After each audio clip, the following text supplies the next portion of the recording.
बिहार विधानसभा चुनाव से पहले महागठबंधन में मुख्यमंत्री चेहरे को लेकर रस्साकसी जारी है।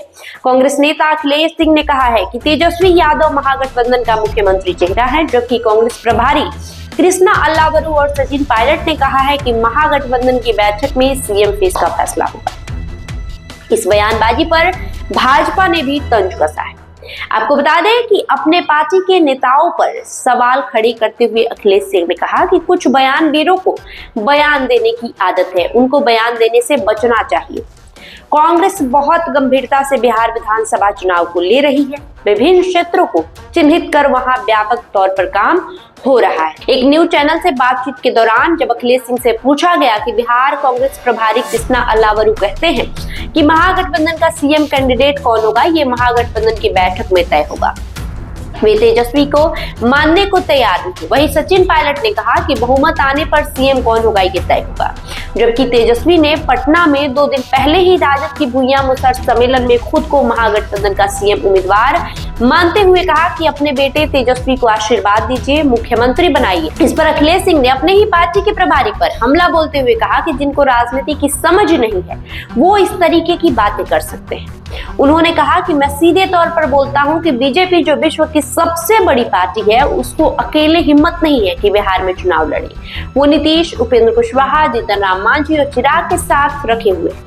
इसीलिए कांग्रेस बिहार में कैसे अकेले चुनाव लड़ेगी? कांग्रेस को गठबंधन में लड़ना है। कांग्रेस अकेले चुनाव नहीं लड़ेगी। कांग्रेस बिहार में आत्मघाती कदम नहीं उठा सकती है।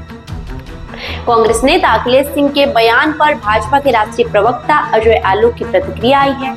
उन्होंने कहा है कि अखिलेश सिंह जानते हैं कि बिहार में कांग्रेस की औकात अकेले 5 सीटों पर लड़ने की भी नहीं है। कांग्रेस को लालू के चरण में रहना होगा। महागठबंधन के सीएम चेहरे पर जो विवाद हो रहा है उस पर कहना चाहूंगा कि खेत तैयार ही नहीं हुआ और फसल काटने की भी तैयारी पहले हो गई। 25 सीट भी महागठबंधन नहीं जीत पाएगा। पहले तेजस्वी नेता प्रतिपक्ष बनने लायक सीटें ले आए, उनकी सीएम उम्मीदवारी तो बहुत दूर की बात है। तो कहीं ना कहीं अखिलेश सिंह पर पूर्व में भी ये आरोप लगते रहे हैं कि उनका राजद के प्रति एक अलग प्रेम है और लालू प्रेम ही वो वजह बना जिस वजह से उन्हें बिहार के प्रदेश अध्यक्ष के पद से हटाया गया और राजेश राम को बिहार का नया प्रदेश अध्यक्ष बनाया गया। और वो एक बार फिर से सामने से दिखाई दे रहा है। जिस तरीके से अखिलेश सिंह ने अपने ही पार्टी के कांग्रेस प्रभारी को लेकर बयान दिया है वो वाकई चौंकाने वाली है। अखिलेश सिंह ने कहा है कि कुछ बयानवीरों को ज्यादा बयान देने का आदत हो गया है, उन्हें इससे बचना चाहिए। साथ ही साथ उन्होंने कृष्णा अल्लावरू को लेकर ये भी कहा है कि जिसको राजनीति की समझ होगी वो ऐसी बात नहीं कहेंगे। वही अखिलेश सिंह ने तेजस्वी यादव को सीएम फेस के लिए जो क्लियर कर दिया है।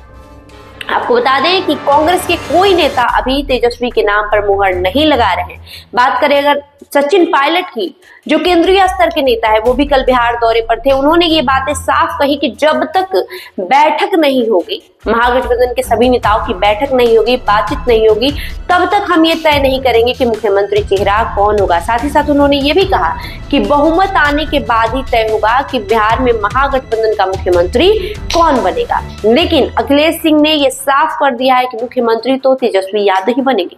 वहीं इन तमाम गतिविधियों को देकर, महागठबंधन के अंदर मचे कलेश को देखकर भाजपा ने भी तंज कसना शुरू कर दिया है।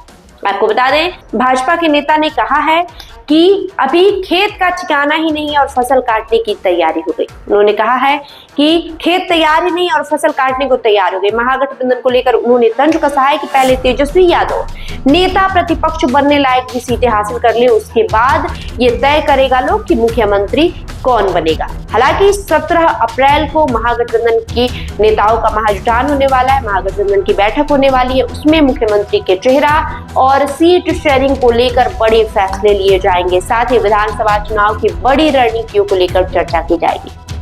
तो महागठबंधन के लिए 17 अप्रैल का बैठक बेहद महत्वपूर्ण है, बेहद अहम है, जिस पर सबकी निगाहें अभी से टिकी हुई है। हालांकि आपका इस खबर को लेकर जो भी प्रतिक्रिया होगा कमेंट बॉक्स में लिखकर जरूर बताएं। बहुत बहुत शुक्रिया।